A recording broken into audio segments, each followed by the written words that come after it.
안녕하세요. 누구나 배울 수 있는 쉬운 코딩 채널을 만들어가는 조코딩입니다. 지금까지 점프 투 파이썬 교재로 첫째 마당 파이썬 기본 문법 익히기를 6주 동안 라이브 방송으로 진행했었는데요. 기본 문법은 이걸로 끝났고 추가적으로 둘째 마당에 파이썬 실력 키우기를 이번에는 녹화본을 통해서 나머지 2장을 나가보겠습니다. 오늘은 6장 파이썬 프로그래밍 어떻게 시작해야 할까 단원을 나가보겠습니다. 박응용 선생님이 지으신 책이고요. 강의는 제가 맡게 되었습니다. 6-1 내가 프로그램을 만들 수 있을까를 보겠습니다. 지난 강의들을 들으셨다면 파이썬 기초 문법은 어느 정도 끝내신 겁니다. 그런데 이런 지식으로 어떤 프로그램을 만들 수 있을지 감이 잘 안 오신 분도 많을 텐데요. 이런 분들을 위해서 6장에서는 간단한 프로그램을 만들어 보면서 어떤 식으로 파이썬으로 프로그램을 만드는지를 배워보겠습니다. 프로그램을 만들 때 가장 먼저 입력과 출력을 생각하면 좀 더 만들기가 편하다고 합니다. 첫 번째 예제로 구구단 프로그램, 구구단 함수를 만들어 보겠습니다. 몇 단인지 입력하면 몇 단을 출력해주는 그런 구구단 프로그램입니다. 그러면 필요한 것들을 하나씩 정리해 보겠습니다. 함수 이름은 99 이렇게 지어주고 입력 받는 값은 문제에 나왔듯이 숫자 하나 2 이렇게 받으면 출력하는 값으로 구구단 2단 2, 4, 6, 8, 18까지 출력해주는 것을 해보겠습니다. 결과는 이렇게 여러 개의 값들이 한 번에 출력되려면 리스트로 나오는 게 가장 편하겠죠. 그래서 이런 함수를 만들어 보겠습니다. 책의 내용을 하나씩 따라가 보겠습니다. 먼저 result라는 결과에 우리가 만든 99라는 함수의 결과를 담아준다 라고 생각을 해보겠습니다. 그렇다면 이 99 함수를 만들어야겠죠. 그리고 2라는 인풋이 들어왔을 때 이 result 리턴 값은 리스트로 2단을 리턴해서 result에 넣는 이런 구조로 만들면 되겠죠. 그러면 함수를 만들어 보겠습니다. 함수는 def라고 쓰고 함수 이름을 써준 다음에 인자를 이렇게 넣어주면 되겠죠. 그럼 가장 먼저 print n 이라고 해서 들어온 인자가 잘 출력되는지 확인해 보겠습니다.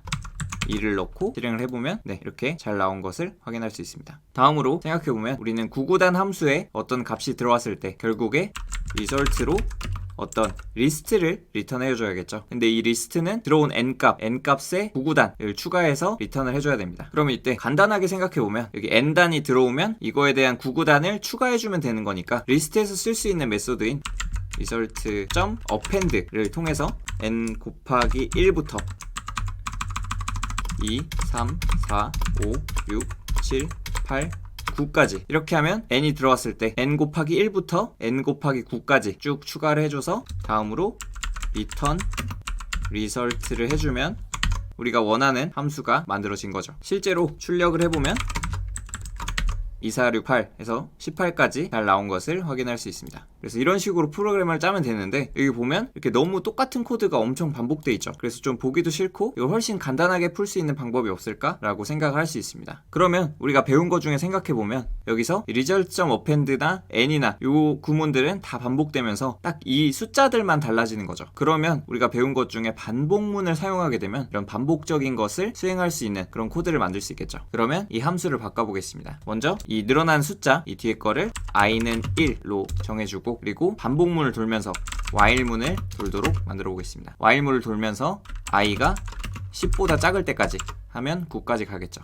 그럼 이거를 반복해야 되니까 이 구문을 써주고 이 숫자 대신에 i를 써준 다음에 이제 while문을 돌 때마다 이게 하나씩 늘어나야겠죠. 그래서 i는 i 플러스 1 나머지는 지워주게 되면 아까랑 똑같은 함수가 만들어졌는데 훨씬 간편하게 쓸 수 있습니다. 이렇게 해서 출력을 해봐도 결과는 아까와 똑같이 잘 나오는 걸 확인할 수 있습니다. 여기까지 아시겠나요? 다음으로 두 번째 3과 5의 배수 합하기 예제를 해보겠습니다. 이런 문제가 있습니다. 10 미만의 자연수에서 3과 5의 배수를 구하면 3, 5, 6, 9 이렇게 되는데 이들의 총합은 23입니다. 그러면 1000 미만의 자연수에서 3과 5의 배수의 총합을 구하라 라는 문제가 나왔습니다. 이것도 입력과 출력 관점에서 생각을 해보겠습니다. 입력 받는 값은 1부터 999까지 1000 미만의 자연수죠. 그리고 출력하는 값은 3의 배수 그리고 5의 배수의 총합입니다. 여기 생각해볼 것은 3의 배수와 5의 배수는 일단 어떻게 찾을지 지난번에 배운 거를 생각해보면 배수 이런 거는 보통 나눴을 때 나머지를 통해서 찾을 수 있겠죠. 그리고 3의 배수와 5의 배수가 겹칠 때 15 이런 값은 어떻게 해야 되나 생각을 해봐야 되는데 문제 해석에 따라 좀 달라질 수 있겠지만 여기서는 3의 배수와 5의 배수가 겹치는 이런 값들은 한 번만 써주는 걸로 하겠습니다. 그러면 실습을 해보겠습니다. 가장 먼저 우리는 1부터 999까지의 입력값을 넣어야 되기 때문에 그걸 먼저 만들어 보겠습니다.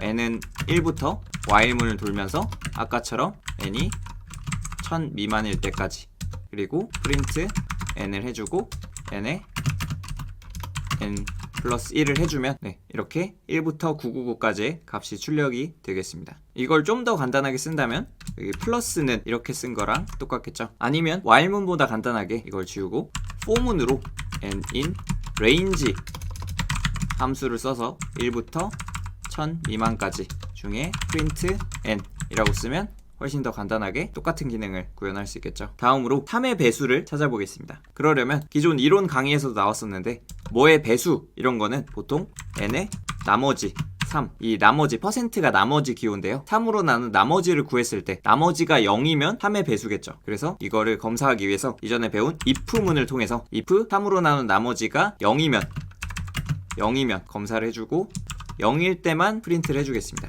그러면은 이렇게 다 3의 배수가 나왔죠. 993, 996, 999 이런 식으로 3의 배수만 출력하는 걸 해봤습니다. 다음으로 5의 배수도 마찬가지겠죠. 이를 복사해서 또는 이니까 5어로 쓸 수 있겠죠. 5의 배수일 때는 이렇게 나타낼 수 있는데 3의 배수이거나 5의 배수일 때 이런 식으로 나타낼 수 있겠습니다.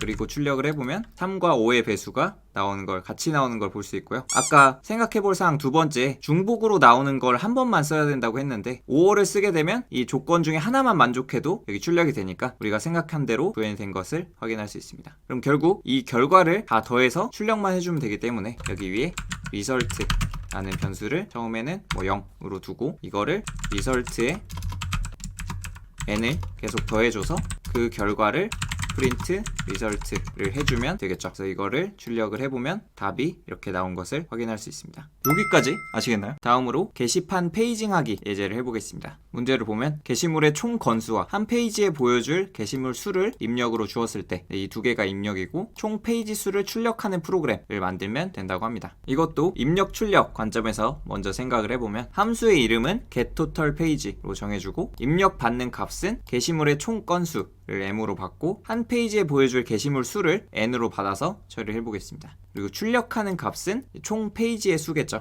페이징이 뭔지 잘 모르는 분들을 위해 간단히 설명드리면 요런 게 페이징입니다. 여기 지금 10페이지까지 이렇게 나와 있다고 하면 이 10페이지 중에 이런 게시물들이 한 페이지에 10개씩 들어있다 라고 한다면 이 총 게시물은 100개겠죠. 그런데 만약 게시글이 50개밖에 없어요. 그러면 10페이지까지 필요가 없겠죠. 5페이지까지 있으면 한 페이지당 10개씩 50개를 다 담을 수 있으니까 이런 게 몇 페이지 필요하냐 이런 공식을 구해서 그걸 적용하는 것이 이번 문제입니다. 그러면 먼저 게시물의 총 건수와 페이지당 보여줄 게시물 수 이걸 가지고 총 페이지 수가 어떻게 나오는지 그 규칙을 찾아보겠습니다. 게시물의 총 건수가 5건일 때 페이지당 10개를 보여줄 수 있으면 그냥 한 페이지만 있으면 충분하겠죠. 그리고 15건이 있다면 한 페이지에 10개씩 밖에 못 보여주면 2페이지가 필요하겠죠. 이런 식으로 25개라면 총 3페이지가 필요하고 30이라면 또 총 3페이지가 필요합니다. 그러면 이 둘의 관계를 생각해보면 게시물의 총 건수가 페이지당 보여줄 게시물 수를 넘어가면 그때부터 한 페이지가 더 필요하겠죠. 예를 들어서 5건일 때는 한 페이지면 충분했는데 15건은 10개를 넘어가니까 한 페이지가 더 필요해서 총 페이지 수가 2가 되겠죠. 그러면 이거를 나눴을 때 몫의 개념으로 볼 수 있겠죠. 5를 10으로 나눴을 때 몫이 0인데 한 페이지라도 무조건 필요하니까 1을 무조건 더해줘야 되고 그리고 15의 경우 나눴을 때 몫이 1이니까 한 페이지 더 필요해서 2가 되고 이렇게 되겠죠. 그래서 이거를 코드로 표현해 보겠습니다. 그러면 먼저 함수를 만드는데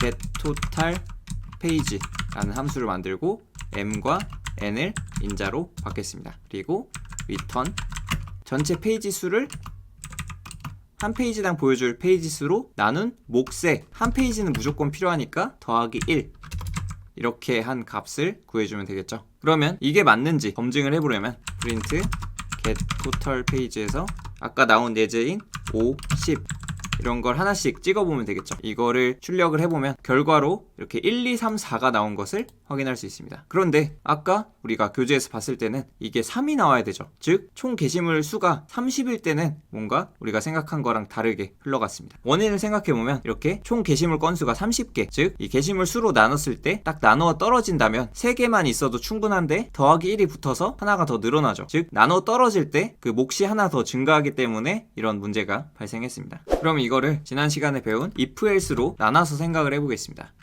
if m을 n으로 나눈 나머지가 0일 때 즉 딱 나누어 떨어질 때는 굳이 더하기 1을 안 해줘도 몫이 올라가니까 m 나눈 n m을 n으로 나눈 몫을 return 해주면 되겠죠.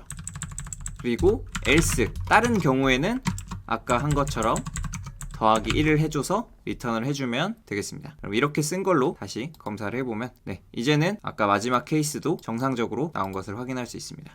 여기까지 아시겠나요? 네 번째로 간단한 메모장을 만들어 보겠습니다. 원하는 메모를 파일에 저장하고 추가 및 조회가 가능한 간단한 메모장을 만들어 보겠습니다. 필요한 걸 정리해 보면 메모를 추가하고 메모를 조회하는 기능이 필요하겠죠. 그리고 입력받는 값은 메모, 입력한 메모 내용이 들어가야 되니까 메모 내용, 그리고 프로그램 실행 옵션, 즉 메모를 추가할 건지 아니면 메모를 조회할 건지를 선택하는 옵션이 있어야겠죠. 이렇게 입력받은 값으로 출력하는 거는 결국에 메모, 텍스트 파일, memo.txt를 출력해 주도록 만들어 보겠습니다. 좀 더 구체적으로 보자면 우리가 memo.py라는 걸 만들고 python memo.py 이렇게 실행을 할 때 뒤에 옵션을 주고 텍스트를 주게 되면 이거를 수행하는 이런 프로그램을 만들어 보겠습니다. 가장 먼저 python 파일을 만들어 주겠습니다. 그러면 여기서 new file 버튼을 눌러서 memo.py라는 파일을 만들어 줍니다. 그리고 우리는 이 프로그램을 실행했을 때 인수들을 받아야 되잖아요. 프로그램을 실행할 때는 이런 식으로 실행을 하기로 했습니다. 그럼 이 명령어를 여기 입력해서 실행을 하겠죠. 그럼 이때 이런 값들을 우리가 읽어드리려면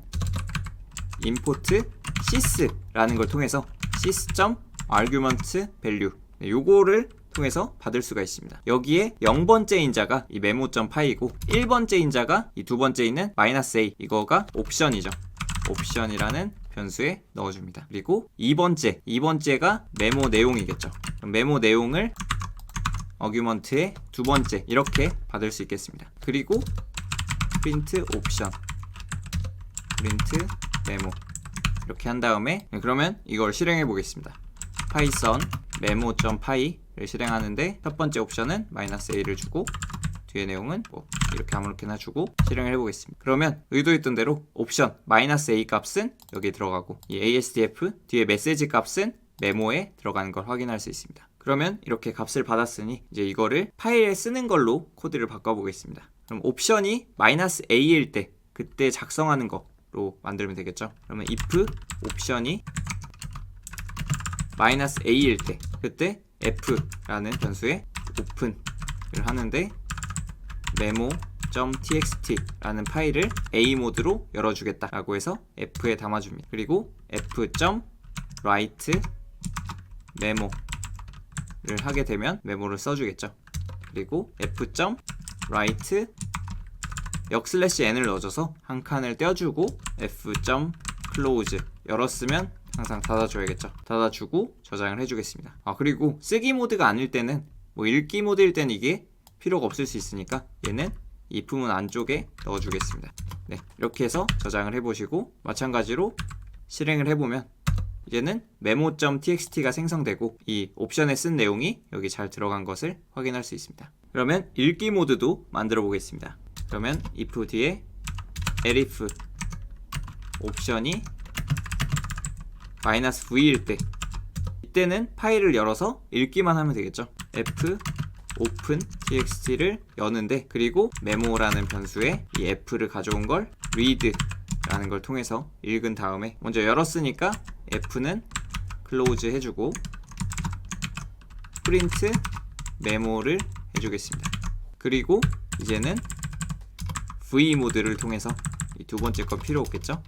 v 모드로 실행을 해보면 이렇게 입력한 ASDF가 잘 나온 것을 확인할 수 있습니다. 여기까지 아시겠나요? 다섯 번째로 탭을 4개의 공백으로 바꾸는 걸 해보겠습니다. 그러면 필요한 기능은 문서 파일을 읽어서 문자열을 변경하는 거, 이 2개의 기능이 필요하겠죠. 그리고 입력받는 값은 탭이 있는 문서 파일이 들어오면 되고 출력하는 값은 탭을 공백으로 변환시킨 수정된 문서 파일을 출력하면 되겠죠. 그러면 실행은 이렇게 하면 되겠습니다. 파이썬하고 우리가 만든 스크립트 탭24라는 파이썬 파일을 만들고 입력으로 a.txt, 출력으로 b.txt 이런 식으로 작동하도록 만들어 보겠습니다. 먼저 파이썬 파일을 만들어 주겠습니다. 여기 new file 버튼을 눌러서 tab24.py라는 파일을 만들어 줍니다. 그리고 이런 식으로 명령어 입력이 들어오기 때문에 아까와 마찬가지로 import sys를 이용해서 sys.argument를 받아서 이거의 1번째가 입력이고 argument의 2번째가 출력이겠죠. 그러면 입력을 src라는 변수에 담고 출력을 dst라는 변수에 담아주고 이거를 출력해 주겠습니다. print src print dst. 이게 잘 동작하는지 확인을 해보겠습니다. python tab24 a.txt b.txt 이렇게 입력을 해주면 정상적으로 첫 번째는 a.txt, 두 번째는 b.txt가 잘 출력이 됐습니다. 그리고 파일을 읽어서 탭을 교체해주면 되겠죠. 그러면 파일을 읽는 거 아까 했었죠.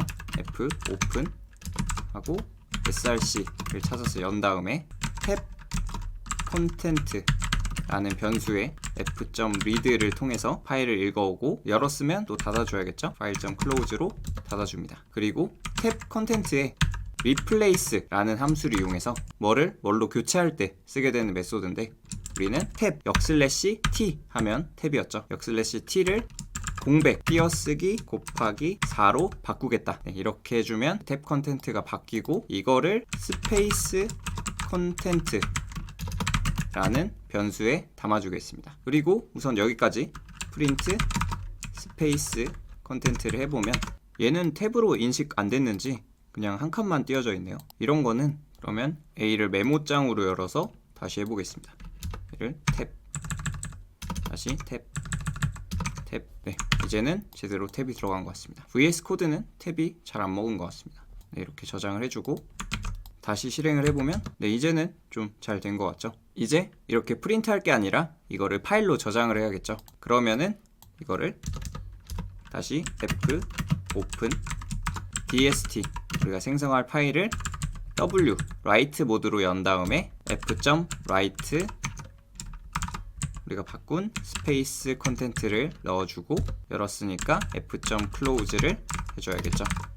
이렇게 하고 실행을 해보시면 이제는 b.txt가 생성이 돼서 이제 탭이 4칸으로 바뀌어서 들어간 걸 확인할 수 있습니다. 여기까지 아시겠나요? 6번 하위 디렉터리 검색하기를 해보겠습니다. 특정 디렉터리부터 시작해서 그 하위의 모든 파일 중에 파이썬 파일만 출력해주는 프로그램을 만들려면 어떻게 해야 될까? 라는 문제를 풀어보겠습니다. 간단하게 df search라는 함수를 만들어주고 디렉토리 네임이 들어오면 이거를 일단 그냥 출력하도록 찍어보겠습니다.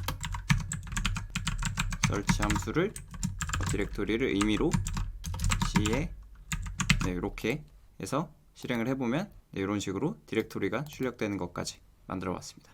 그리고 파일이나 디렉토리 관련해서 다뤄야 되기 때문에 지난 외장 함수 단원에 나온 개념인 import os라는 라이브러리를 이용해 보겠습니다. 그리고 이 os라는 걸 활용해서 os.list dir에 디렉토리 네임을 주게 되면 이런 식으로 C 드라이브 밑에 있는 파일이나 폴더들이 쭉 나열되게 됩니다. 그런데 이건 파일 하나하나의 이름이고 전체 경로가 아니기 때문에 전체 절대 경로를 만들어 주려면 이거를 파일 네임스에 우선 리스트 형태로 담아두고 포문을 이용해서 파일 네임을 in 파일 네임스 파일 네임스에서 하나씩 파일 네임을 꺼내와서 전체 파일 네임인 full 파일 네임이라는 변수에 하나씩 꺼내온 파일 네임을 담아주는데 그냥 담으면 안되고 파일 네임을 담아주는데 이거 전체 경로로 만들려면 OS에 있는 패스의 join 이라는 함수를 이용해서 첫 번째 인자로 디렉토리 네임 두 번째 인자로 파일 네임을 입력한 다음에 저장을 해줍니다. 그리고 우선 print full 파일 네임을 출력하게 되면 이런 식으로 전체 경로가 나왔습니다. 그런데 우리 목적은 이렇게 다 출력하는 게 아니고 파이썬 확장자가 있는 것만 출력하고 싶었죠. 그래서 여기 뒤에 extension 이라는 변수를 만들고 이 full 파일 네임 중에 확장자만 분리해 줍니다. 그러려면 OS에 있는 pass의 split text라는 메소드가 있습니다. 이거를 이용하게 되면 full 파일 네임을 넣었을 때 우선 출력을 해보면 이렇게 튜플 형태로 파일 경로와 마지막에 확장자가 나온 것을 확인할 수 있습니다. 그러면 이 제일 뒤에 있는 게 확장자니까 이걸 선택하려면 리스트나 튜플에서 무언가를 선택할 때 여기에 인덱스를 넣어주면 됐었죠. 그러면 마지막 거니까 -1을 해주게 되면 맨 뒤에 거 하나가 선택되게 됩니다. 그러면 이렇게 선택한 확장자가 if extension이 .py 일 때만 풀 파일 네임을 출력하도록 만들면 이제 원하는 결과가 나올 수 있겠죠. 그래서 실행을 해보면 현재 C 드라이브에는 파이썬 파일이 없기 때문에 아무것도 나오지 않았습니다. 그런데 여기서 우리는 C 드라이브만 검사했는데 C 드라이브 안에 있는 그 하위 폴더도 검색하도록 만들어야겠죠. 그럴 때는 여기 full file name이 나왔었죠. 그럼 얘가 폴더인지 파일인지 검사를 해서 폴더면 또 한 번 더 들어가서 똑같은 걸 수행하게 만들어야겠죠. 그러면 여기에 if 또 OS에 있는 pass에 is dir 이라는 메소드를 활용해서 full file name을 넣게 되면 이게 true라면 이게 디렉토리, 즉 폴더기 때문에 다시 한번 재기 함수라는 개념을 이용해서 다시 search라는 이 함수를 그대로 호출해 줍니다. 대신 여긴 디렉토리 네임이 아니라 이 full file name을 이용해서 이 폴더 이름을 넣어주게 되면 다시 한번 이 함수가 실행되면서 함수 안쪽에서 또다시 이 함수를 호출해서 이게 폴더면 이렇게 되고 파일이면 아래 거를 하도록 만들어야 되는데 이거 밑에 걸 완성해 보겠습니다. 그러면 else이면 즉 디렉토리가 아니라면 이걸 수행하도록 만들겠습니다. 이 코드를 정리해보면 어떤 폴더에 있는 파일 이름을 찾아서 그 파일 이름이 폴더면은 그 폴더에 대해서 이걸 전체를 수행하고 근데 이 전체 이 함수가 결국에 폴더이면 다시 이걸 호출하는데 폴더가 아닌 파일이면 파일의 확장자를 검사해서 파이썬 파일이면 출력을 해주도록 만들고 있죠. 즉 결국에 이 함수를 동작시키면 특정 폴더 아래에 있는 모든 폴더의 파일들을 다 검사하게 됩니다. 그리고 마지막으로 권한 때문에 파일이나 폴더에 접근이 안 될 수도 있어서 여기에 예외 처리 try로 이 전체를 감싸고 except permission error 즉 권한 오류가 나오면 프로그램이 꺼지니까 꺼지지 않도록 여기에 pass를 넣어서 이 코드가 권한 오류가 있어도 계속 실행되도록 만들었습니다. 이렇게 하면 완벽하게 이번 문제의 정답을 완성할 수 있었습니다. 여기까지 아시겠나요? 6장을 전체적으로 정리해보면 입력과 출력을 고려해서 원하는 프로그램을 단계적으로 작성해야 한다라는 걸 배웠습니다. 그런데 뒤로 갈수록 좀 난이도가 어려웠죠. 이렇게 어규먼트를 받는 sys라는 모듈도 쓰고 뒤에서는 하위 디렉터리 이건 되게 어려웠죠. OS라는 걸 엄청 활용해서 리스트 디렉터리나 is 디렉터리 이런 엄청난 것들을 많이 사용했습니다. 심지어 재기 함수라는 좀 어려운 개념도 사용했는데요. 이거를 당연히 다 외워서 쓰는 게 절대 아닙니다. 예를 들어서 이런 하위 디렉터리를 검색하는 문제를 만났다 라고 하면 구글에 이렇게 파이썬 하위 디렉토리 검색으로 검색만 해보셔도 엄청나게 참고할 문서들이 많이 나옵니다. 즉 이 코드를 하나씩 아까 했던 것처럼 모듈을 불러와서 함수를 외워서 쓰는 게 절대 아니고 다 이렇게 검색해서 문서를 뒤져가면서 이걸 복사해서 붙여넣고 이렇게 코드를 구현하는 게 정석입니다. 이번 문제는 책을 기반으로 강의를 진행한 거기 때문에 책에 있는 절차를 따라갔는데요. 사실상 진짜로 여러분들이 새로운 문제를 맞닥뜨렸을 때는 여러분이 절대 모든 라이브러리, 모든 모듈을 다 외우고 있을 수가 없어요. 그래서 그냥 구글에 그런 식으로 검색하고 찾아서 해결하는 걸 위주로 연습하다 보시면 만나는 거의 모든 문제를 다 혼자서 해결하실 수 있을 겁니다. 여기까지 아시겠나요? 유익하셨다면 구독, 좋아요, 알림 설정 꼭 부탁드리겠습니다. 앞으로 더 좋은 영상으로 찾아뵙겠습니다. 감사합니다.